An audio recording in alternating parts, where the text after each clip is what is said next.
Hello everyone and welcome back. Today I have for you 5 scary stories that will scare you to the bone. While listening, try to imagine what would you do if something like that was happening to you.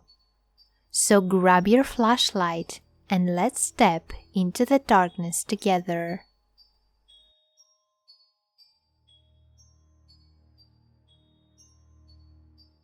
I was out of town on a business trip last week. Working in IT sucks sometimes. My wife and daughter, almost 4, were home alone the entire time. Always makes me a bit nervous. There isn't anyone I can call to watch over the house. Call me an overprotective father and husband. During my trip, my wife called a few times and said the power has been acting weird in the neighborhood. Complete blackouts. I wasn't too concerned. We live in an old neighborhood, built in the 50s, that was originally used as housing for railroad workers at the nearby rail yard. An almost 70-year-old neighborhood is going to have issues. I was also a bit nervous because we aren't close with our neighbors. My wife and I are both 30 with a small child. Our neighbors are all elderly. Most of them have lived there for 30 plus years. I flew back into town a week ago this past Friday, tipped the Uber driver for the ride from the airport, and went in to the hug of my wife and daughter. It felt good to be home. About an hour later, my wife was cooking up my favorite dish of jumbo stuffed shells, and the power went out again. Not only was I not going to be eating my favorite meal, but now it was going to get hot. Living in the southern US has its drawbacks. I went outside and looked up and down the road. Yep, blackout. It was actually quite nice being able to see the stars unobstructed from the glaring street lights. That's when I saw the first flash. I caught it out of the corner of my eye. I turned to the end of the street and saw it again, the far window on the left. A light came off and back on. It wasn't a candle or flashlight. It was definitely a lamp that sat at the center of the window. I thought it was really weird, but dismissed it. The next day, power fully restored, I enjoyed a great day of college football. Watched my Vols in a miraculous Hail Mary pass to beat the Georgia Bulldogs. As I was getting ready for bed that night, I needed to take a piss. Well, my wife was in the restroom and I had to go. And well, when nature calls, I stepped out onto the front porch. There is something satisfying about taking a leak outside. Freeing. I admit that I kinda do this often at night when everyone is asleep. Anyhow, as I am relieving myself, I catch a flash of light again. The same window in the same house. The house is completely dark, with the exception of that one light flashing off and on. Weird. I asked my wife about it, and she said that she had noticed it too. I was a little worried, to be honest. What if it was an elderly neighbor that needed help? I convinced myself that it was okay. Probably a timer or something messing up on it. And the folks that live there, sadly I don't even know who lives there or what they look like, went on vacation. Last Monday, I was driving home from work. Did I mention working in IT sucks? And my wife called. Power was out again. Great. It had been out for 4 to 5 hours at this point, and it was hot as hell in the house. I stopped at the gas station and picked up some ice and a popsicle for my kid. The sun had just set when I pulled into the driveway and saw the same light going off and on in the window. I studied a bit more, this time, and it seemed random. Since I was already in my truck, I could not use the excuse of being too tired to walk down the road in the Tennessee heat. I figured I would go and just check on the people that lived there. I pulled into their driveway and no vehicles were there. I shrugged and went to the door. The lamp in the window started to flicker quicker. I knocked on the door. No answer. I knocked again. Same result. I am not sure what came over me. Call it morbid curiosity. I twisted the doorknob and it turned. It wasn't locked. I held my breath and turned the knob. My memory is a little fuzzy from these events, but I remember being really confused about this part.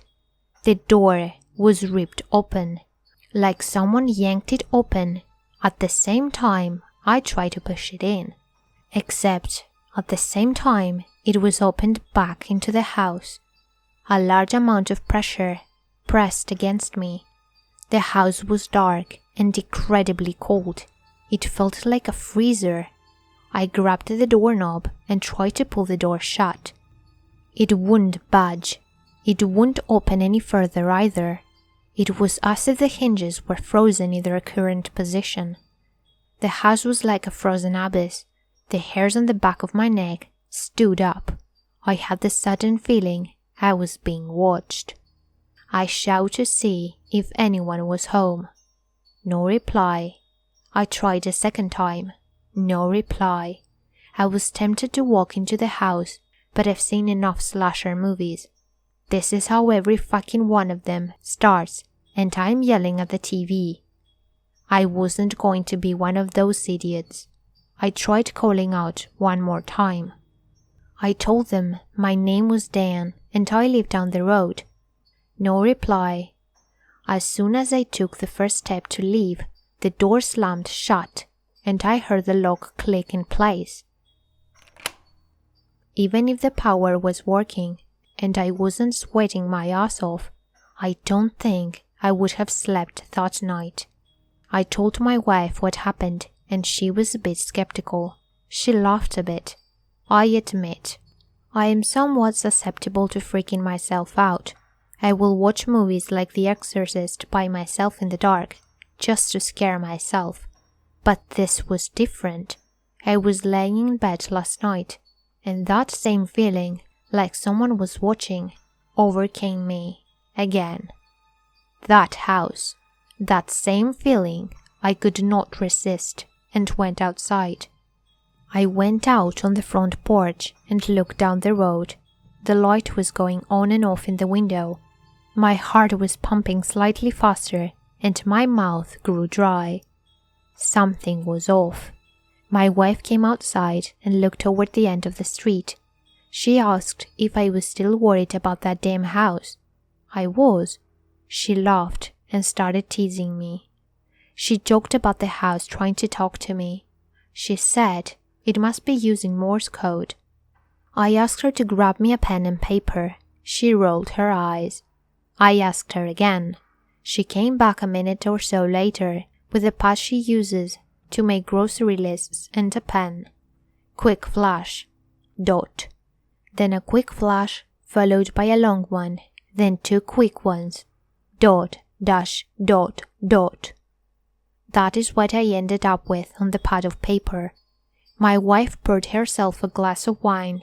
Her quick teasing faded as I was able to decipher letters from the scribbles of dots and dashes. After I translated the first three letters, E-L-Y, she was just as curious as I was now. N-E-E-L-Y-N-E-V. What the hell is that? We continued down the list. L-E-Y-N-E-V-E-L-Y-N-E-V. The same pattern started to appear. My stomach sank. I grabbed the notepad and threw it across the room. I slammed the laptop lid shut and ran into my daughter's room. She was sound asleep. Above her bed, mounted on the wall, block letters reflected the glow of her nightlight. Evelyn. My wife doesn't want to go home tonight. We immediately went to her sister's house. She is picking up Evelyn from daycare and wants to stay with her sister again or go to a hotel. Honestly, I am really freaked out too. I don't know what to do. I did call the police. I asked them to do a courtesy check on the neighbor. I told them there was a light going on and off, but no car is in the driveway and hasn't been in a while. I need to go home and feed the chickens, and to be honest, I would rather do it before the sun goes down. The thought of going near that house again terrifies me.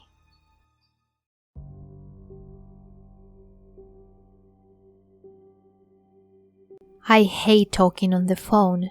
All those awkward pauses, not knowing how to end it, and the risk of talking to someone for over an hour, it's terrifying. So, I keep my phone perpetually on silent and figure if it's important, they'll text or leave a voicemail. So, on Sunday evening, while I was doing the dishes, my phone was silent on the couch. When I picked it up later to check the time, I found out that I had a missed call at 7:24 p.m. But what I saw next made my heart start to race. The missed call was from my own number. Is that even possible? I thought. I did a quick Google search. Some scammers can impersonate your phone number to make you more likely to pick up the phone. The webpage read. To prevent it, go to... I closed my laptop, tossed the phone on the bed, and took a shower. When I got out, I checked my phone. There was another missed call from my number. And a voicemail. Probably just a message from the scammer, I thought. Are you satisfied with your internet? I dialed into voicemail and listened closely. The first thing I heard was a dull thump, echoing through the earpiece. Then, the next 24 seconds were static.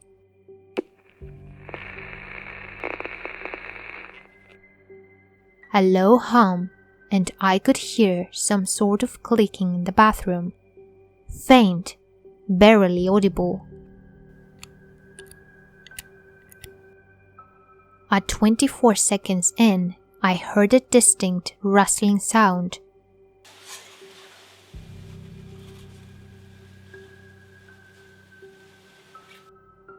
And then, the static started to fade. It didn't disappear, but it faded slowly into a soft hum. Blips of voice cut with static. I could not make out any words, but it sounded female, and the tone sounded relatively normal. I don't think she was screaming or crying, but I am not sure. And then, at 35 seconds, stop! This word was clear. It was shouted, loudly and firmly, over the static.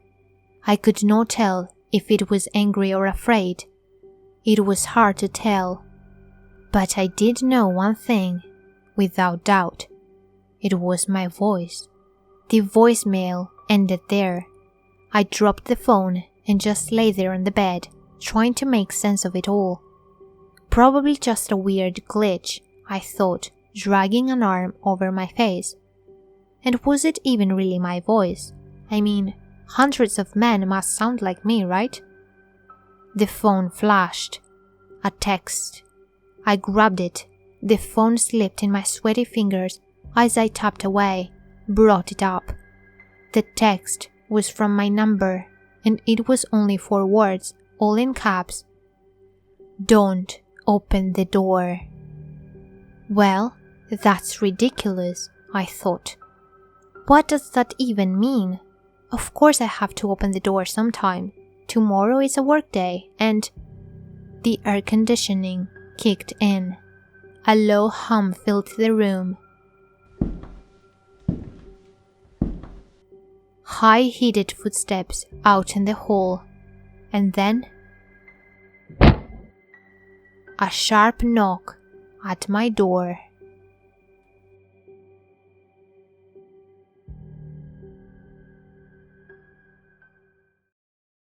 Being a janitor is not as bad as people say.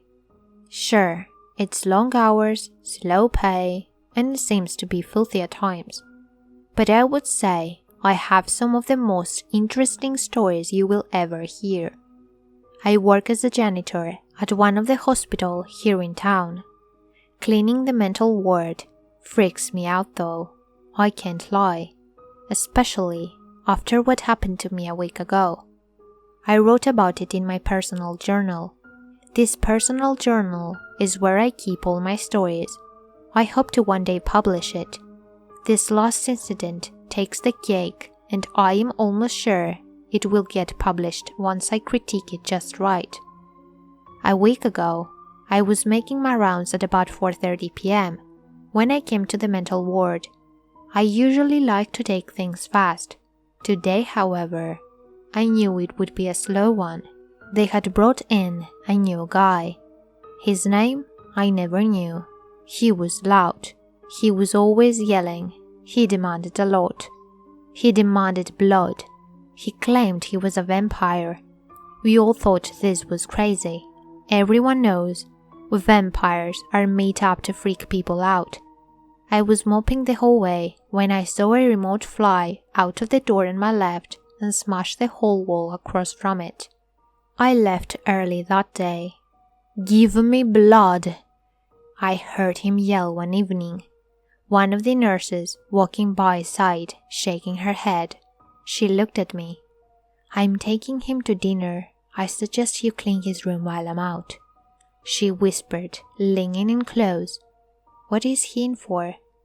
I asked, just as quietly. She shrugged.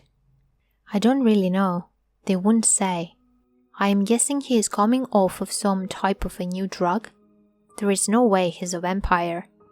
"Has he been acting like a vampire at all?" She nodded, rolling her eyes. "Oh yes. He wants the blinds shut until sundown. He won't eat. As you can tell, he demands blood and has a temper. Anything particular you need me to do while he's gone?" "Yes." She paused and checked to make sure no one was listening, walking by, and leaned in. "He won't let anyone into his room. He gets very aggressive about it. He scares a lot of us. You know, most of us are women. I tried getting in last night while he slept, but the door is locked. I know you have keys, so please check it out for me." I have to admit, hearing that made me nervous. But I am one of the only guys on the floor. Usually. So, I felt it was my duty. "I promise I will." I gave a small smile. She patted my shoulder, then headed into his room. A few moments later, I saw him roll out in his wheelchair, being pushed by the nurse. He looked frail and worn. His dark eyes met mine, and I felt chills. It's like he knew I was going to clean his room. I had to break the stare, because it freaked me out so much.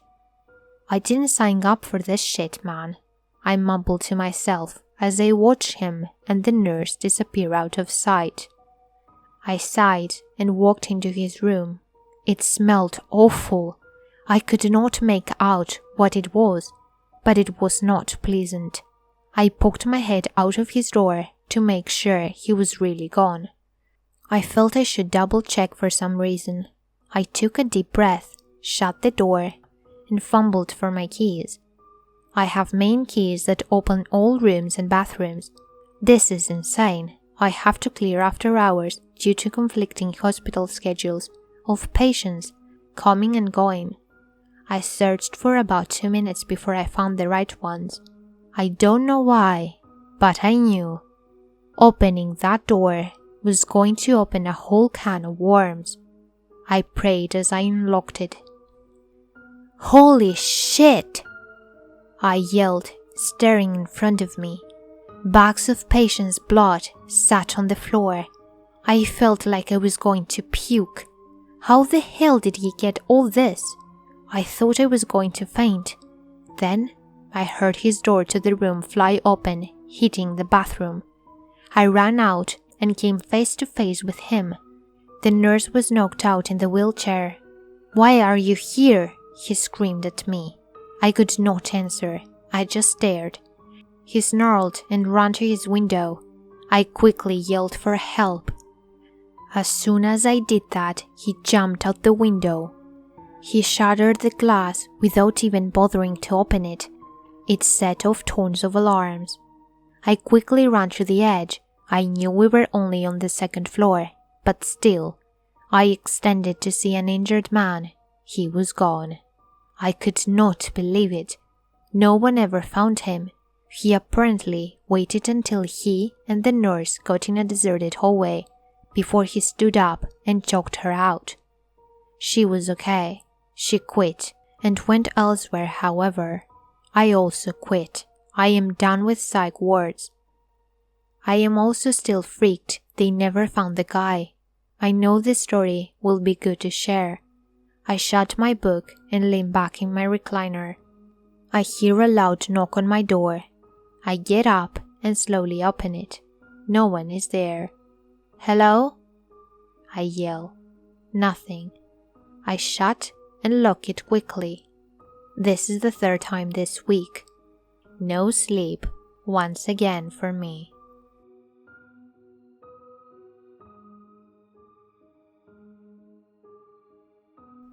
My first foray into moving out of my parents' house was me moving in with my older sister. It was a 2-bedroom apartment close to our university, and I believe there's no better roommate than a sibling you're already used to living with and who you have an awesome relationship with. She had the master bedroom, as was expected due to seniority, and I had the second bedroom directly across from her room. A few months into our new living situation, she starts dating a Persian guy. Great dude. As their relationship continued, she spent more and more time out of the house. This was awesome because while the two of us got along great and had no problems cohabiting, having a place completely to yourself is the best way to go about it. Most weekends, the apartment contained just her cat Alfie, who mainly just did his own thing and would surface every once in a while when she wanted some attention, and me.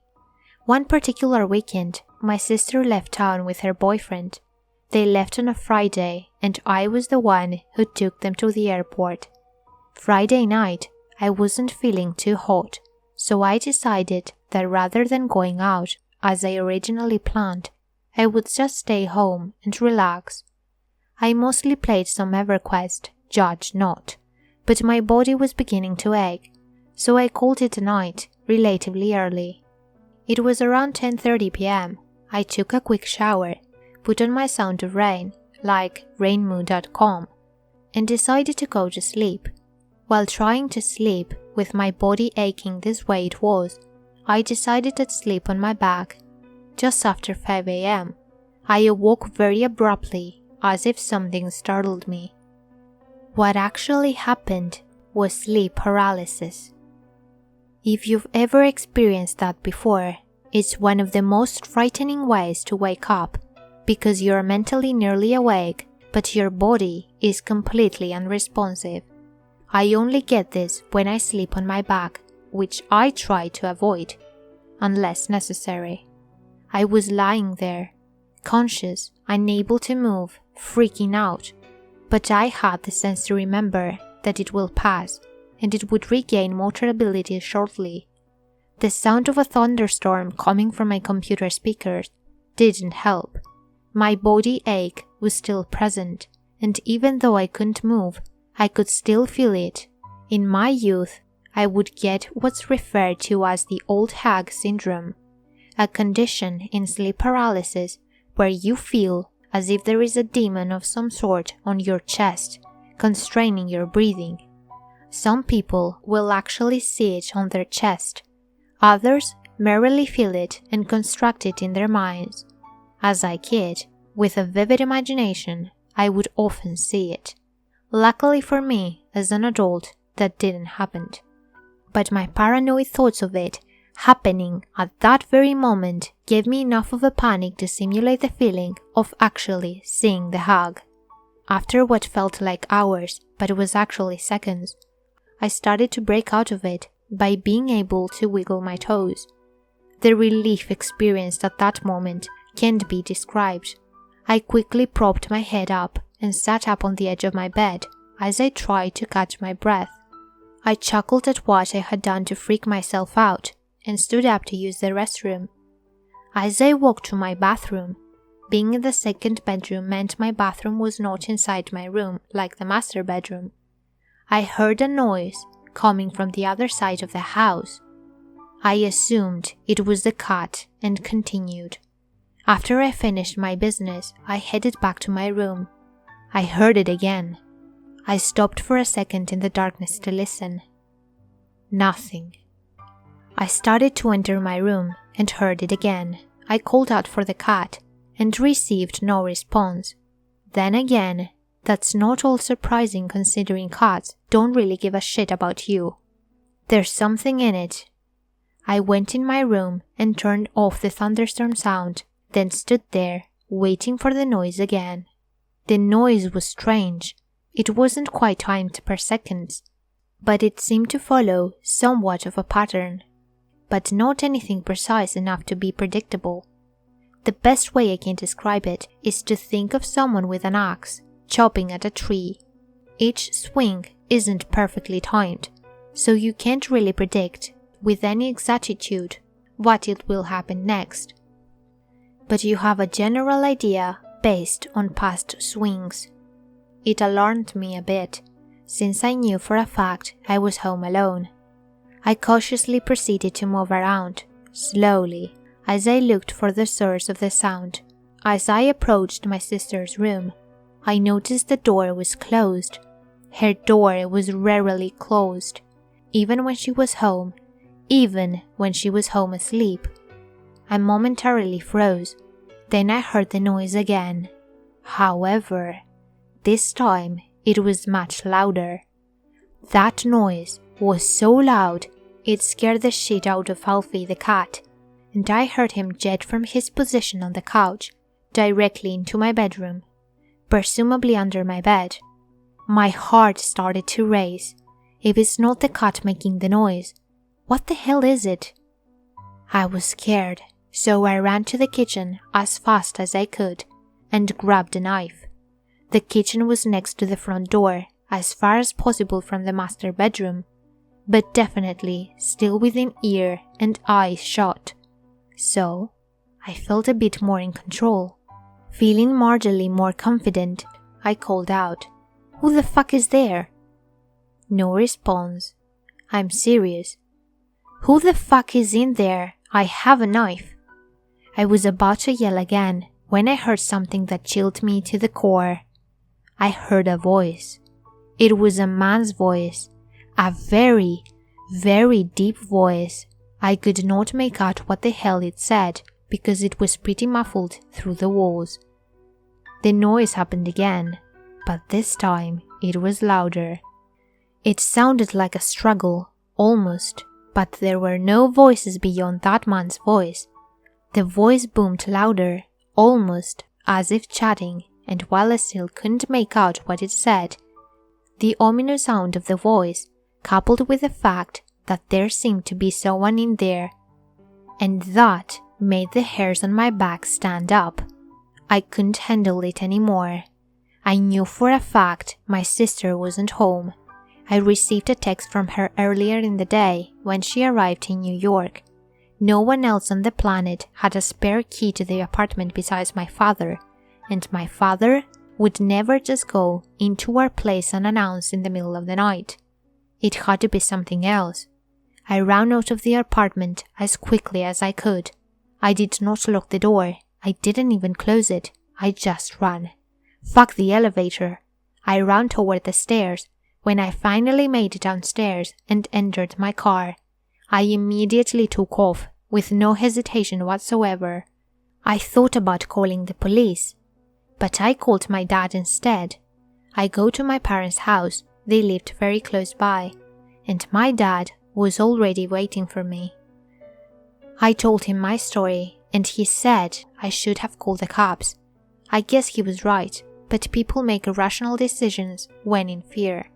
The sun was already coming out, so the ominous feel of it was starting to fade away.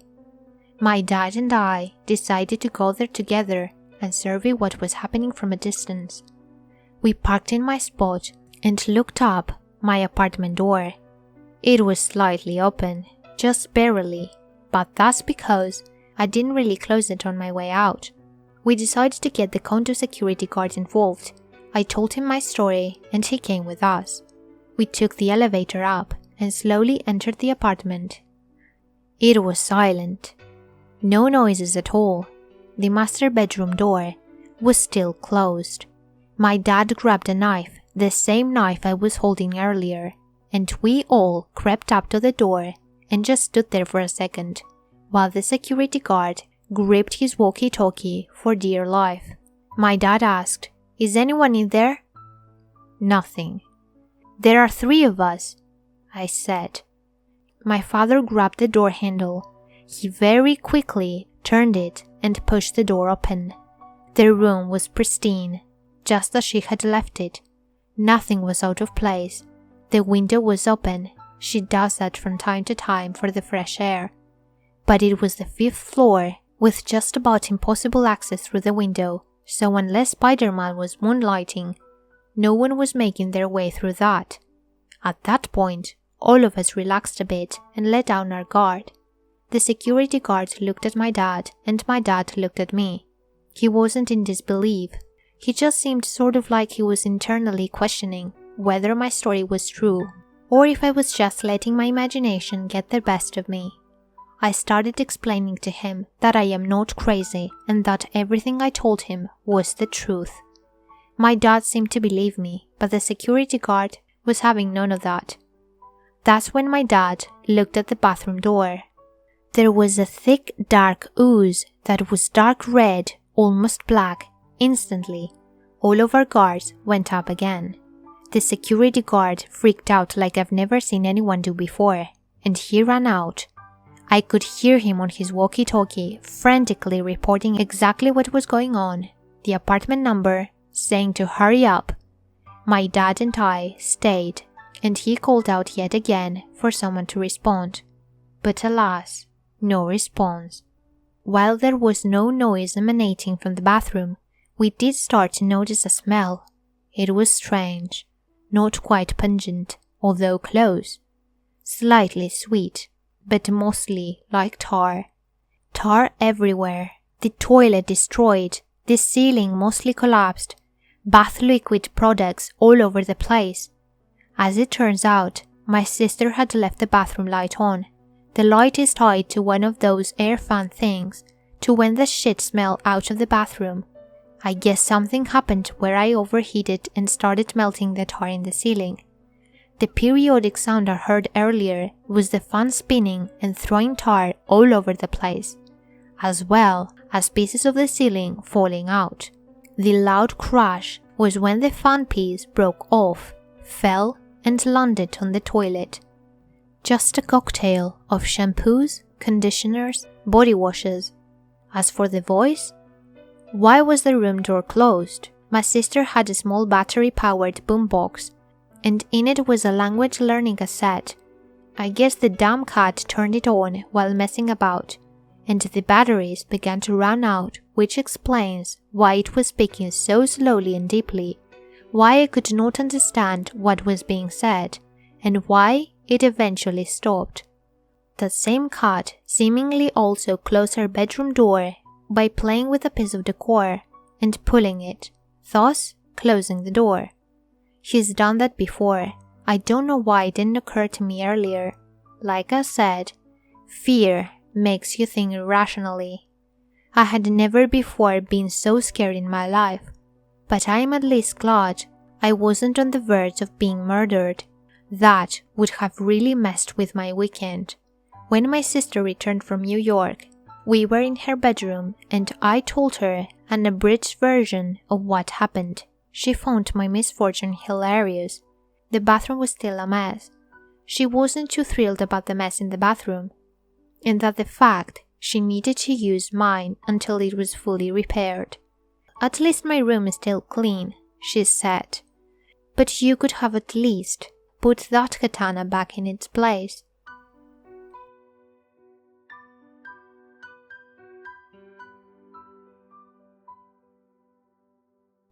Earlier this morning, a storm blew through my area.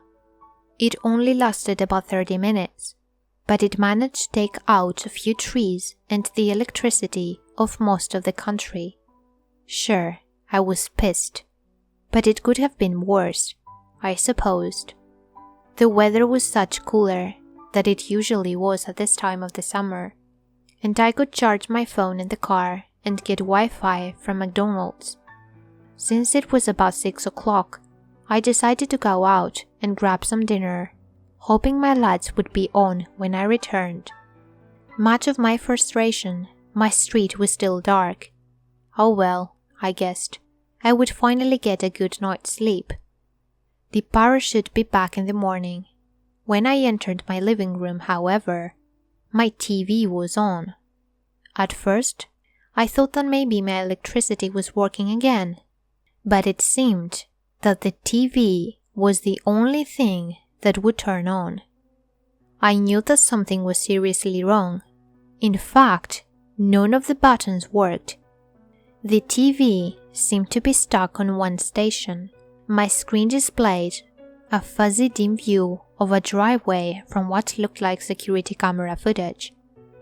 This scene on the TV looked familiar, but for some reason I did not fully recognize it and couldn't tell where it was being filmed.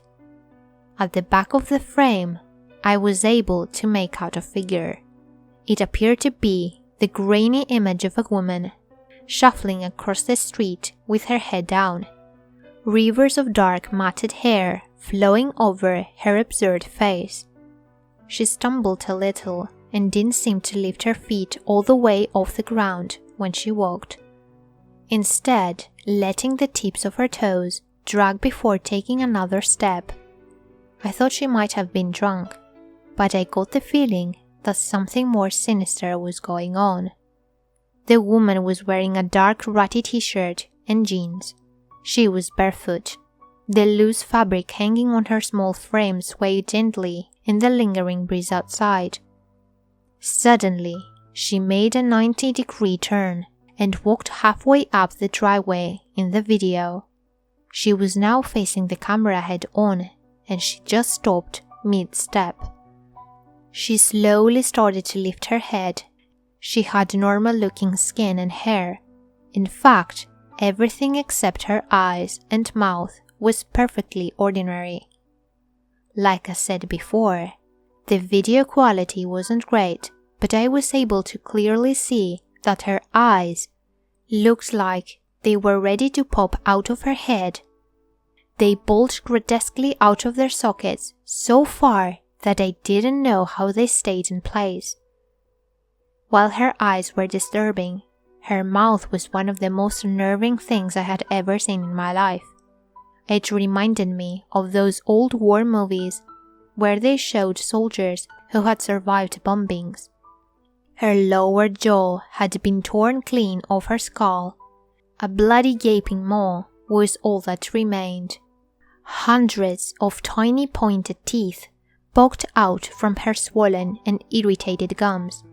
A car drove down the street behind the woman, the headlights illuminating her mangled face and swaying figure. When I recognized my neighbor's car pulling into the driveway of the house next door, it clicked. This footage was coming from my security cameras outside. They were already set up when I moved in a couple months ago, but I never paid for the service, so I assumed they didn't work.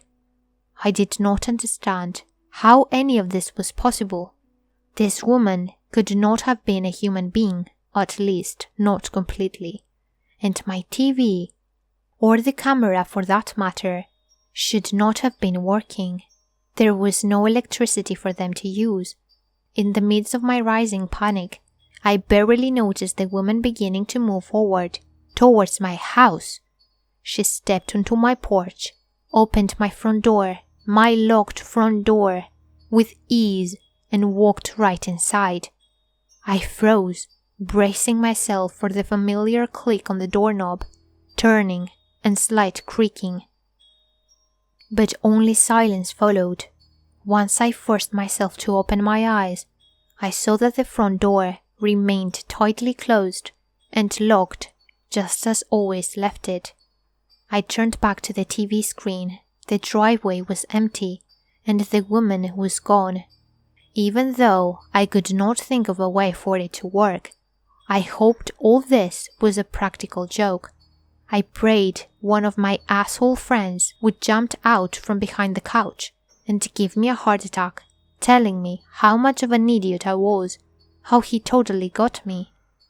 But that did not happen, and I was left with the only other option, that what was happening to me was somehow real. I furiously started pushing buttons on the TV, thinking that maybe one of them would do something. I would much rather have the mangled woman still standing in front of the camera. I could not take not knowing where she was. My racing mind and pounding heart came screeching to a halt when a disc popped out of the DVD player. I was watching a recording.